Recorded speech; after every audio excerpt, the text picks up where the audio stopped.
함께하여 주시옵소서. 기도에 관한 내용을 배웁니다. 올바른 기도가 무엇인지를 알게 하시고 우리 모든 성강의 지체들이 올바른 기도, 성숙한 기도를 드려지는 하는 그러한 신자가 될 수 있도록 이 시간 성령 하나님께서 역사하여 주시옵소서.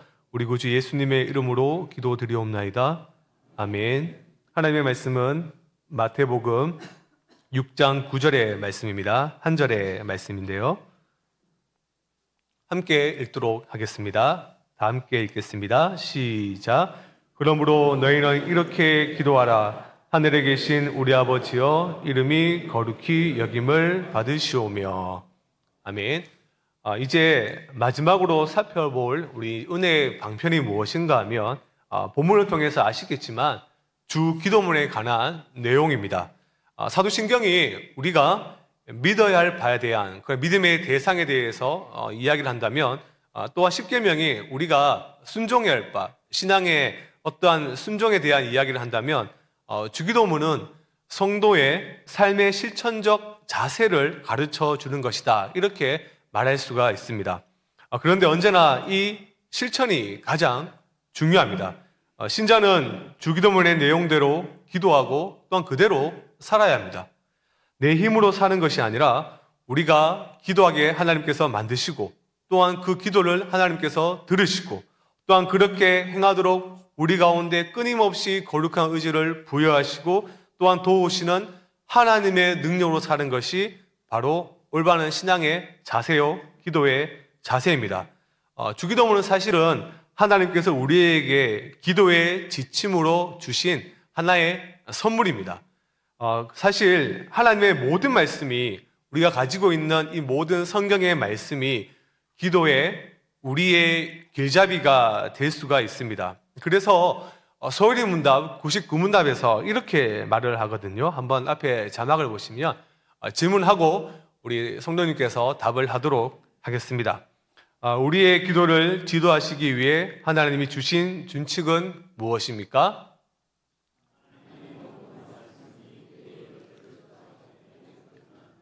네, 일단 여기까지 읽겠습니다. 하나님이 어떤 말씀이에요? 모든 말씀입니다. 모든 말씀, 즉 하나님의 말씀의 가르침을 받고 신자는 기도를 해야 합니다. 한번 소리문답의 이 구조를 잘 생각해 보세요. 왜 주기도문이 제일 끝에 등장할까? 하나님의 말씀에 대한 내용을 제대로 가르침받고 이제 기도를 행하는 것입니다. 대표적으로 우리가 성경을 이렇게 기도의 안내서라고 말할 수 있는데, 대표적으로 어떠한 기도의 가이드북이 있을까요? 우리가 잘 아는 시편의 말씀이 있겠지요. 믿음의 선배들은 이 시편을 기도의 책이라 말했습니다.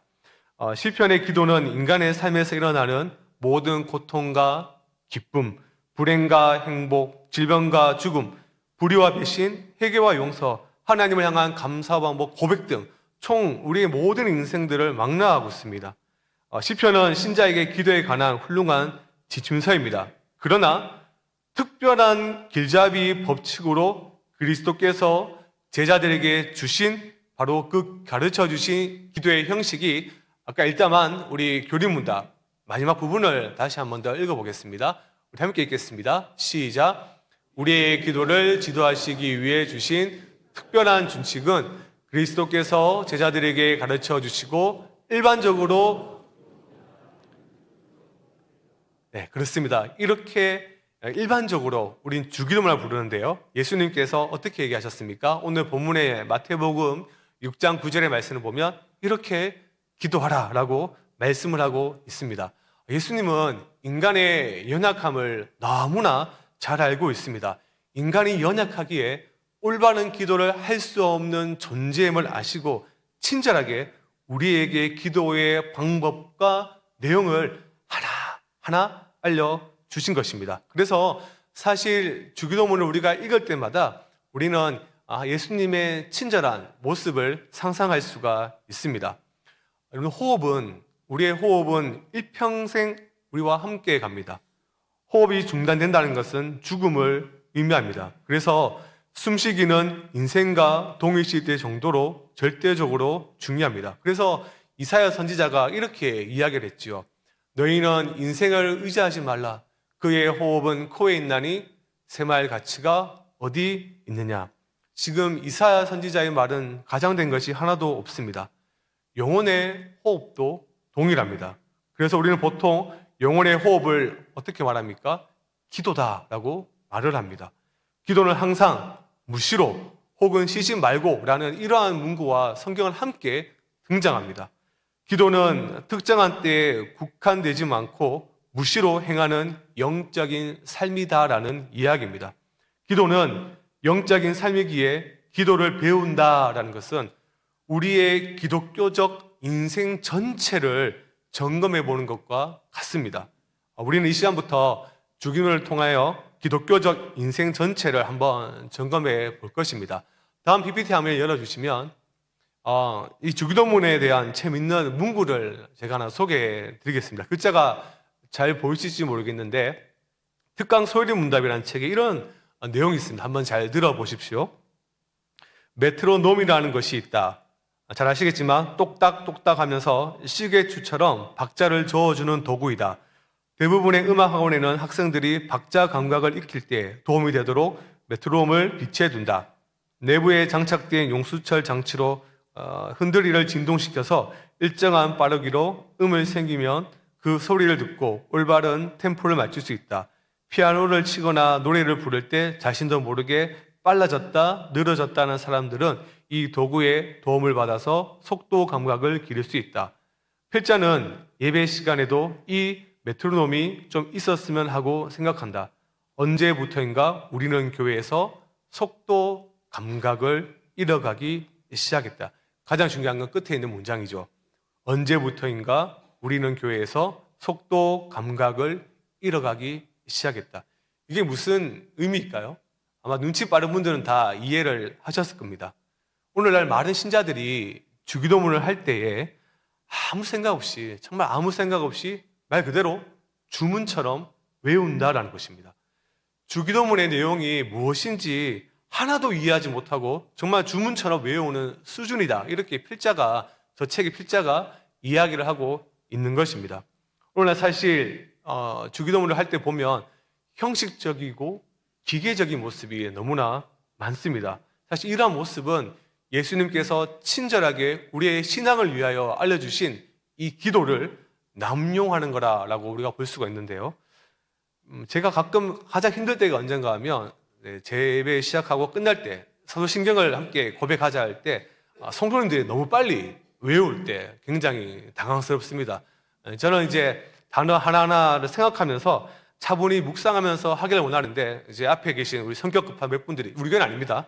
생각 급한 몇 분들이 가끔씩 정말 빠르게 랩처럼 빨리 외울 때가 있습니다. 그러면 저도 모르게 덩달아 빨리 외울 때가 있습니다. 사실 근데 전통적으로 교회의 역사를 보면 사도신경을 눈뜨고, 사실 또 주기도문도 눈뜨고 많이 이렇게 외우거든요. 그게 무엇인가 하면 단어 하나하나, 문장 하나하나를 곱씹는 겁니다. 하나님께서 우리에게 행하신 신앙의 그 내용들, 또한 우리가 어떻게 기도할 바에 대한 내용들을 하나하나 음미하면서 읽는 겁니다. 신앙의 내용을 진정 나의 신앙으로 삼고 인정하면서 고백하는 여유가 사실은 우리 가운데 있어야 됩니다. 그리고 우리가 또 이렇게 기도할 때 가장 중요한 원리가 있습니다. 제가 먼저 99문답부터 읽었는데 제가 왜 98문답을 건너뛰었을까요? 그 의도가 있습니다. 98문답에서 등장하겠지만 기도와 하나님의 말씀을 절대 분리할 수가 없습니다. 은혜의 방편 3가지를 우리는 지금 배우고 있습니다. 은혜의 방편 3가지가 무엇일까요? 네, 첫 번째가 말씀, 두 번째가 성례, 마지막이 기도입니다. 제일 먼저 말씀이 나왔습니다. 말씀에 따라서 무엇을 해야 될까요? 기도를 해야 됩니다. 기도와 하나님의 말씀을 절대 분리할 수 없습니다. 그것이 바로 하나님의 뜻에 맞는 기도인데요. 98문답 제가 한번 질문하면 우리 성도님께서 답을 해주시면 감사하겠습니다. 문, 기도가 무엇입니까? 네, 여기까지 읽고 다음 거를 이제 제가 말씀해 드릴게요. 기도는 제일 먼저 시작한 게 무엇입니까? 하나님의 뜻에 맞는 것들을 두고입니다. 하나님의 뜻이 먼저 등장합니다. 나의 소원이 아니라 하나님의 뜻이 중요합니다. 다음 PPT 화면 열어주시면 목회자의 목회자라고 불려지는 유진 피터슨 목사님이 계신데요. 이 목사님이 참 재밌게 글을 잘 쓰십니다. 이렇게 표현한 적이 있는데요.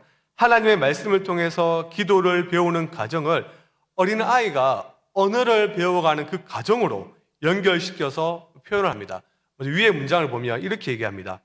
아주 어려서 말을 배우는 인간들은 어떻게 언어를 체득했는지 전혀 기억하지 못하는 탓에 제 힘과 의지로 말문이 트였다 그렇게 생각한다.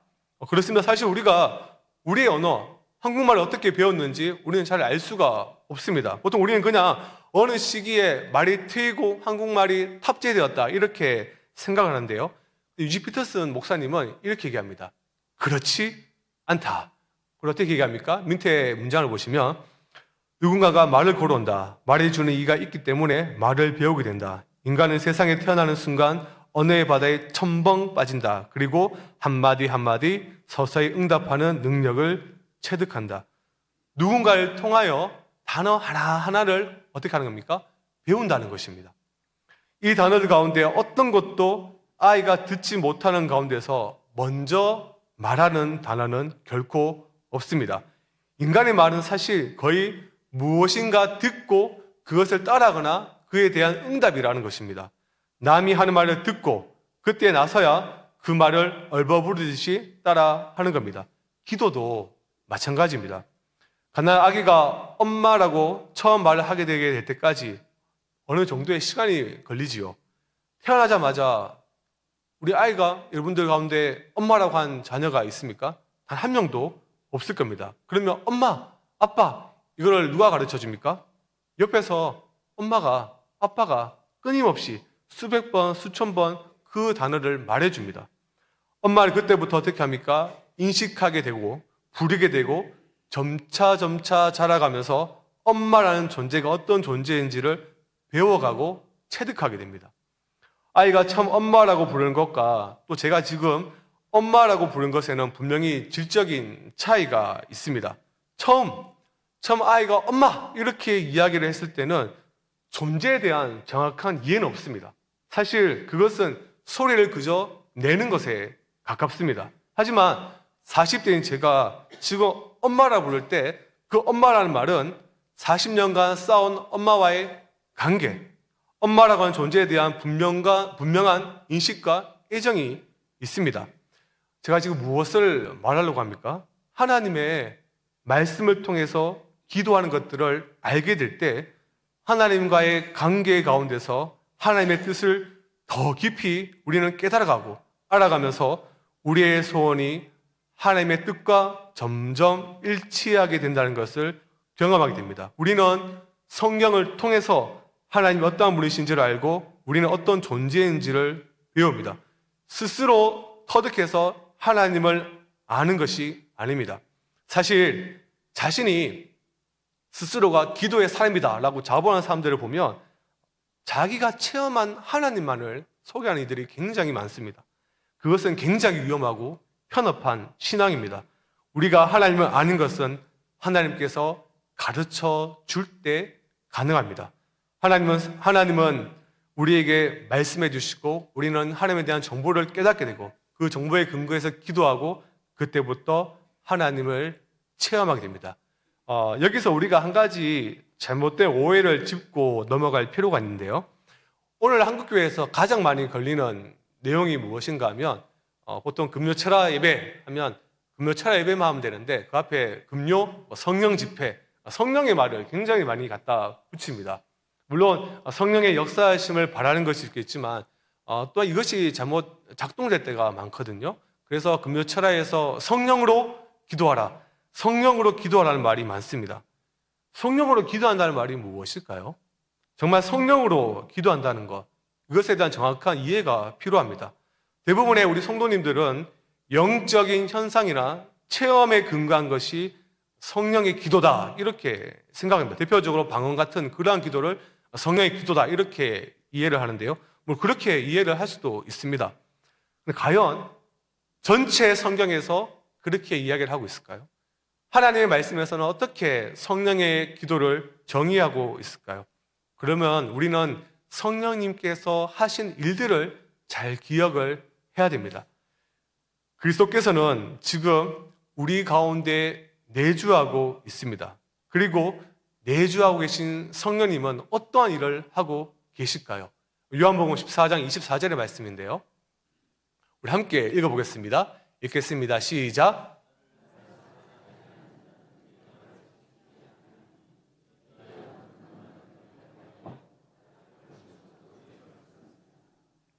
이 땅에 오신 성령님, 우리 안에 내주하신 성령님은 절대로 독자적으로 일하지 않습니다. 그리스도에 대하여 증언하시고 오직 그 들은 것만 가지고 말씀을 하십니다. 그리스도의 것을 가지고 그리스도의 영광만을 드러내십니다. 이것을 잘 기억을 해야 됩니다. 예수 그리스도의 말씀은 바로 하나님 아버지의 말씀이죠. 그 성령님은 예수님이 제자들에게 말씀하신 것, 그 모든 것을 생각나게 할 때 자기의 독단적인 말이 아니라 예수님께서 이미 가르치신 내용들을 다시 한 번 더 깨닫게 하시고 기억나게 하시는 것입니다. 그래서 우리가 대표적으로 가장 많이 사용되는, 인용되는 성경 구절이 있는데요. 유다서 1장 20절의 말씀에 이런 말씀이 있습니다. 성령으로 기도하며. 여기서 말하는 성령으로 기도하는 것이 무슨 뜻인지 우리는 잘 이해를 해야 됩니다. 성령이 없는 자들은 어떻게 기도할까요? 성령이 없는 자들은, 즉 이방인들은 자신의 소견에 따라서 자기들이 원하는 정욕에 따라 기도합니다. 그러나 성령이 내주하고 있는 신자는 그렇게 기도하지 않죠. 어떻게 기도합니까? 성령에 따라, 성령께서 가르쳐 주시는 말씀에 따라 기도하는 것이 무엇입니까? 성령으로 기도를 하는 것입니다. 조지 물러를 잘 아실 겁니다. 기도가 엄청나게 응답이 많이 된 사람이죠. 그 사람의 전기를 보면 우리는 보통 와, 어떻게 저렇게 5만 번이나 기도 응답을 받을까? 여기에 관심을 가집니다. 그러나 물레의 그 일기를 잘 보면 그 앞에 중요한 말이 있습니다. 나는 기도하기 전에 하나님의 말씀을 깊이 묵상한다. 이런 말이 있습니다. 여러분, 성령으로 기도한다는 것은 결국 바로 하나님의 말씀에 따라서 기도를 한다는 것입니다. 우리가 이어서 또 살펴볼 것은 우리 다음 주부터 주기도문을 살펴보고요. 오늘은 여러분들 예수님께서 주기도문을 가르쳐 주시기 전에 먼저 무엇을 가르쳐 주셨습니까? 참된 기도를 가르쳐 주기 전에 잘못된 기도부터 먼저 알려주셨습니다. 그러니 우리의 기도가 지금 잘못된 것은 아닌지를 먼저 확인하라는 것이죠. 대표적으로 마태복음 6장 5절부터 9절까지의 말씀이 잘못된 기도인데요. 두 가지가 있습니다. 그러나 우리가 한번 말씀을 읽고 잘못된 기도 두 가지를 한번 살펴보도록 하겠습니다. 먼저 말씀을 다 함께 읽어보겠습니다. 시작. 또 너희는 기도할 때 외식하는 자와 같이 하지 말라. 그들은 사람에게 보이려고 회당과 큰 거리 어귀에 서서 기도하기를 좋아하느니라. 내가 진실로 너희에게 이르노니 그들은 자기 상을 이미 받았느니라. 너는 기도할 때 내 골방에 들어가 문을 닫고 은밀한 중에 계신 내 아버지께 기도하라. 은밀한 중에 보시는 내 아버지께서 갚으시리라. 또 기도할 때 이방인같이 주문본하지 말라. 그들은 말을 많이 하여야 들으실 줄 생각하느니라. 그러므로 그들을 본받지 말라. 구하기 전에 너희에게 있어야 할 것을 하나님 너희 아버지께서 아시느니라. 그러므로 너희는 이렇게 기도하라. 하늘에 계신 우리 아버지여, 이름이 거룩히 여김을 받으시오며. 잘못된 기도가 두 가지가 있습니다. 첫 번째가 무엇인가 하면 사람들에게 보이려고 회당과 큰 거리 어귀에 서서 기도하는 것입니다. 쉽게 말해서 오늘날로 말하자면 사람들이 가득 모인 교회당이나 사람들의 왕래가 빈번한 사거리에서 기도하는 그러한 것을 좋아하는 사람을 바로 예수님은 잘못되었다라고 이야기를 하고 있습니다. 왜 이러한 사람들은 그러한 장소를 택해서 기도할까요? 답은 나와 있죠. 사람들에게 보이기 위해서입니다. 그들이 기도하려는 마음의 동기는 사람들에게 우월의식, 자기의 경건함과 종교적 열심 또는 신앙심을 내보이고자 하는, 과시를 하고자 하는 그러한 기도의 형태입니다. 엄밀히 말하면 사실 우리 가운데 그러한 사람이 있다면, 그러한 기도의 형태가 있다면, 죄송한 말이지만 그런 기도는 사실 말만 기도이지 사실은 연극 속에 나오는 독백에 지나지 않습니다. 왜요? 하나님은 그 기도를 듣지 않습니다. 하나님과는 아무런 상관이 없는 기도입니다. 오히려 예수님은 그런 곳에서 기도하지 말고 어디에 들어가라 얘기하셨어요? 골방에 들어가라라고 하셨습니다. 또 이 말씀을 잘못 오해하면 안 돼요. 그러면 뭐 함께 기도하는 곳에 넣을 필요 없지, 뭐 이렇게 성경을 젖대 해석하면 안 되고, 골방에 들어가서 기도하는 말은 사람에게 보이지 말고 은밀히 보시는 하나님 앞에 마음을 집중해서 기도하라는 그러한 의미입니다. 조그마한 다락방에 기도를 장소로 택해서 기도한다는 것, 그것은 결국 하나님 앞에 자기의 모든 마음을 쏟아내라라는 것입니다. 두 번째가 어떠한 잘못된 기도의 형태일까요? 중원, 부원의 기도입니다. 우리가 오해하는 게 있는데요. 예수님은 중원, 부원한 기도가 싫어하신다. 했던 기도 또 하는 거 예수님이 정말 싫어하신다. 이렇게 해석해서는 절대 안 됩니다. 예수님께서는 끈질기게 기도할 것을 우리에게 가르쳤습니다. 누가복음 18장에 나오는 끈질긴 과부의 기도가 우리는 잘 알고 있습니다. 그런데 예수님께서 지금 말씀하시는 기도는 뭐냐? 이방인처럼 중언부언하지 말라는 겁니다. 앞에 뭐가 있어요? 이방인들처럼입니다. 이방인들은 어떻게 기도합니까? 그저 신을 감동시키고자 합니다. 지성이면 무엇입니까? 감천이다. 이런 마음을 가지고 끊임없이 어떠한 특정한 신을 감동시키고자 말을 많이 하는 겁니다. 한번 생각해 보십시오. 지금 예수님께서 중언부언하지 말라기 전에 그 앞에 한 가지 중요한 단어를 우리에게 가르쳐 주셨습니다.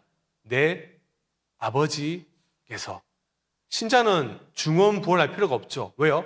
아버지께서 이미 우리의 모든 기도의 제목을 아시기 때문에 우리는 그저 마음을 다해서 기도하면 되는데, 반대로 이방인들은 어떠한 신에 대한 그 인격적인 관계가 형성되지 않았기 때문에 협박을 하거나 어떻게든 그 신을 협박만 하면 된다는 것입니다. 이러한 기도가 잘못되었음을 예수님은 지금 이야기를 하고 있습니다. 기도할 때 하나님의 뜻에는 관심이 없고 얼마나 신을 잘 자극하여 신의 감동을 끌어내는가, 여기에 관심이 있다면 그 기도는 매우 잘못된 기도입니다. 아무리 열심을 내어 기도해도 하나님의 뜻에 부합되지 않는다면 그것은 유익이 없고, 오히려 그런 기도는, 이 신성한 행위인 기도가 오히려 하나님의 영광을 짓밟아버리는 그러한 기도의 형태가 될 수 있음을 예수님은 이야기를 하고 있습니다. 다음 우리 이제 소리문답 하나 더 살펴보고 마쳤으면 좋겠는데요. 중요한 걸 좀 살펴보겠습니다. 다음 우리 문답을 제가 이제 말씀드릴게요. 99문답인데요. 기도가 무엇입니까? 답을 볼까요? 자, 답을 함께 읽겠습니다. 시작. 기도는 하나님의 뜻에 맞는 것들을 두고 그리스도의 이름으로 우리의 소원을 하나님께 올려드리는 것입니다. 여기서 여러분들 중요한 게 있습니다. 다시 앞에 자막을 띄워주시면, 앞에 거 보시면 그리스도의 이름입니다. 그리스도의 이름. 히브리서 10장 19절에서 20절의 말씀이 있는데 제가 읽어드리겠습니다. 그러므로 형제들아, 우리가 예수의 피를 힘입어 성소에 들어갈 담력을 얻었나니 그 길은 우리를 위하여 휘장 가운데로 열어놓으신 새로운 살길이요 휘장은 곧 그의 육체니라. 이 말씀이 무엇입니까? 예수님이 십자가에 못 박혀 죽는 순간에 성소의 휘장이 위로부터 아래로 찢어지는 둘이 되는 사건을 얘기하는데요. 마태복음 27장 51절에 기록이 되어 있죠. 예수님이 십자가에 달린 것, 휘장은 예수님의 몸을 상징합니다. 예수님이 죽으심이 결국 휘장이 찢어지는 것. 왜요?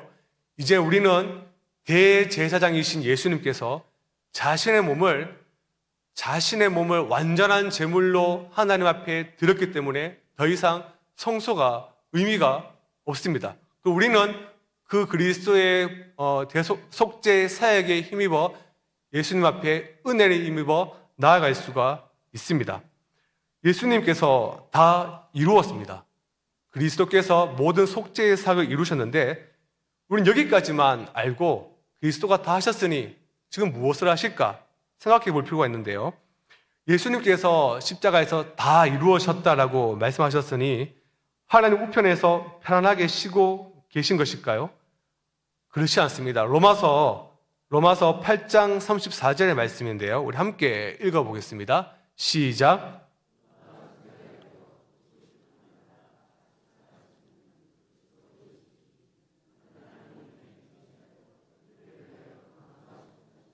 그렇습니다. 우리가 죄를 범해도 그리스도는 지금 하나님 앞에서 우리의 무엇을 하고 계십니까? 우리의 변호사, 우리의 대언자가 되십니다. 이러한 예수님의 중보 사역은 완벽한 속죄적 희생에 근거한 것입니다. 우리를 위하여 지금 대제사장으로서의 역할을 하나님 보좌 우편에서도 하고 있습니다. 그럼 우리가 기도할 수 있는 근거가 무엇일까요? 우리 이거를 잘 기억을 해야 됩니다. 사는 성도 여러분, 우리의 공로나 우리의 어떠함이 아니라 그리스도의 죽음과 그리스도의 지금 중보가 있기 때문에 우리의 기도가 완벽하지 않습니다. 우리의 기도가 완벽하지 않고 오히려 죄로 물든 기도임에도 불구하고 하나님께 전달되는 것은 누구 때문입니까? 예수님의 중보 사역 때문입니다. 우리는 이것에 주목을 해야 됩니다.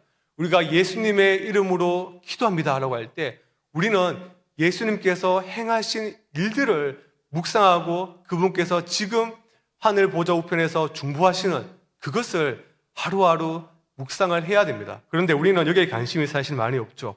우리는 그저 빨리 응답받기 위해 온갖 방법을 찾아다닙니다. 철학 기도를 한다든지 어떤 분은 산기도에 들어갑니다. 어떤 분은 일천번째 헌금을 드리면서 끊임없이 기도합니다. 예수님께 주목하지 않고 자신의 소원과 기도에만, 간구에만 주목합니다. 이것은 옳지 않습니다. 물론 어린 신앙일 때는 그런 모습을 통해 기도의 응답과 확신을 체험하기도 하지만 어느 정도의 신앙이 성장했다면 그 사람의 신앙의 그 모든 신앙의 시선은 누구에게로 가야 됩니까? 그리스도께로 나아가야 됩니다. 그리스도께서 하신 일들을 신뢰하며 기도하는 것이 바로 성숙한 신앙입니다. 다음 문구를 띄워주시겠어요? 여러분들, 우리가 기도할 때 반드시 이것을 깨달아야 됩니다. 우리는 기도의 열심을 강조하지만 그 열심 가운데 우리보다 더 열심히 일하시는 그분을 바라봐야 됩니다. 그분이 누굽니까? 앞에 읽어드릴게요. 우리의 열심과 기도와 실천 이전에 그리스도의 열심이 있고 우리를 위한 기도가 있으며 여전히 그리스도의 일하심이 있습니다. 우리의 모든 기도는 그리스도 때문입니다. 우리의 신앙의 처음은 구원받았으니 우리가 이제 적극적으로 기도해서 뭔가 이루겠다. 죄송하지만 굉장히 신앙이 잘못된 길로 가고 있습니다. 처음과 끝이 누구를 통해 이루어졌습니까? 오직 예수입니다. 우리가 불렀던 찬양과 같이 예수. 우리의 모든 신앙의 시작과 완성은 예수님입니다. 다시 한 번 더 문답을 떼어주시겠습니까? 98문답에 답을 떼어주시면 우리의 죄를 고백하고 그의 자비를 감사하게 인정하는 것, 이 부분을 제가 설명해 드릴게요. 우리의 죄를 고백하고 그분의 자비를 감사하게 인정하면서 그렇게 해야 됩니다. 특별히 당부를 드리고 싶은 것은 사는 성도 여러분, 회개를 많이 해 주십시오. 회개를 깊이 해야 됩니다. 회개를 깊이 할 때 신앙의 놀라운 역사가 일어납니다. 제가 말하는 신앙의 놀라운 역사는 무엇을 체험하는 것이 아닙니다. 신앙의 놀라운 역사의 끝은 어딜까요? 사랑이에요. 사랑과 이어져야 됩니다. 여러분들, 회개는 사랑의 방향을 돌이키는 여정입니다. 회개는 단순히 죄책감만 가지고 그런 것을 푸는 것이 아니라 죄책감은 그저 출발이고 회개는 죄책감에서 출발해 하나님의 사랑에 이르는 여정입니다. 여러분, 우리가 회개할 때에 우리가 무엇을 맛봅니까? 우리의 모든 죄를 용서하시는 하나님의 선하심과 그의 놀라운 사랑과 인자하심을 맛보게 됩니다. 회개하지 않고는 하나님의 사랑을 맛볼 수가 없습니다. 우리의 회개가 깊어질 때 그리스도께서 나를 정말 사랑하시는구나. 하나님께서 정말 인자하시구나. 이것을 하루하루 묵상하게 됩니다. 우리의 모든 신앙의 중심이 결국 하나님을 더 깊이 깨닫고 우리의 모든 기도의 내용이 그리스도께로 향하고 그리스도를 더욱더 바라볼 수 있는 그러한 성숙한 기도가 되기를 주님의 이름으로 축원합니다. 함께 기도하겠습니다.